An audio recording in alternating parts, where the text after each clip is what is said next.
Hello student, good morning. Ramdhari Gupta खंड 90 शब्द प्रति मिनट स्टार्ट होने वाला है 5 सेकंड में। Ready, start.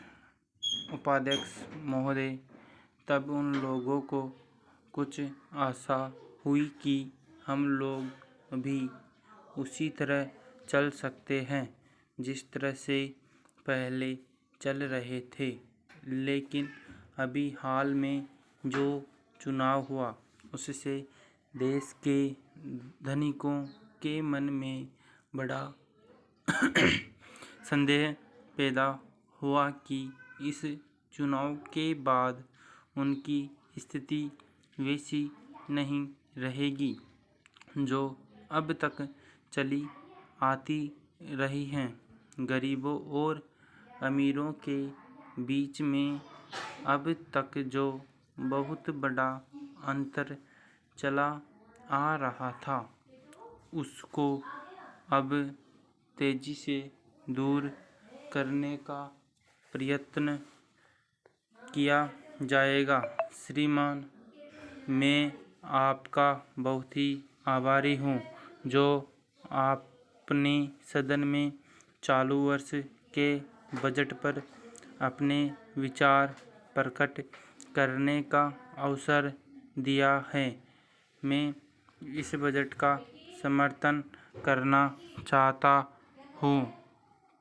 श्रीमान, मैं सबसे पहले अपने दल के नेता प्रधानमंत्री को इस बात के लिए बधाई देना चाहता हूँ कि उनके नेतृत्व में देश में कांग्रेस दल को स्पष्ट बहुमत मिला है और इसके फलस्वरूप यहाँ पर केंद्र में एक ऐसी सरकार का गठन हुआ जो कि देश में वास्तव में समाजवाद लाना चाहती है। मैं वित्त मंत्री जी को इस बात के लिए बधाई देना चाहता हूं कि लोकसभा में मध्यावधि चुनाव में जनता द्वारा कांग्रेस दल को जो आदेश दिया गया था उन्हें स्मरण है और वह तन मन धन से उसका पालन करना चाहते हैं। वह आदेश था देश में सामाजिक और आर्थिक विषमता दूर करने का, देश से गरीबी, बेकारी और बेरोजगारी को हटाने का और देश के जो पिछड़े हुए हिस्से हैं उनका पूरा विकास करने का। साथ ही साथ इस बात का भी आदेश था कि देश के अंदर इस प्रकार की सामाजिक और आर्थिक व्यवस्था पैदा की जाए जिसके अंतर्गत जनता शोषण से मुक्त हो सके। श्रीमान, यह ठीक है कि यह भी दृष्टि में रखना चाहिए कि लागत में भी पूरी वृद्धि हुई है।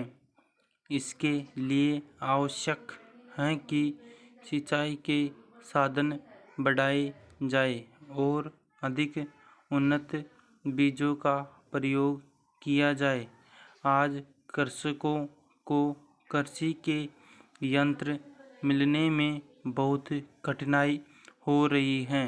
जैसे छोटे छोटे ट्रैक्टरों का देश में बड़ा अभाव है।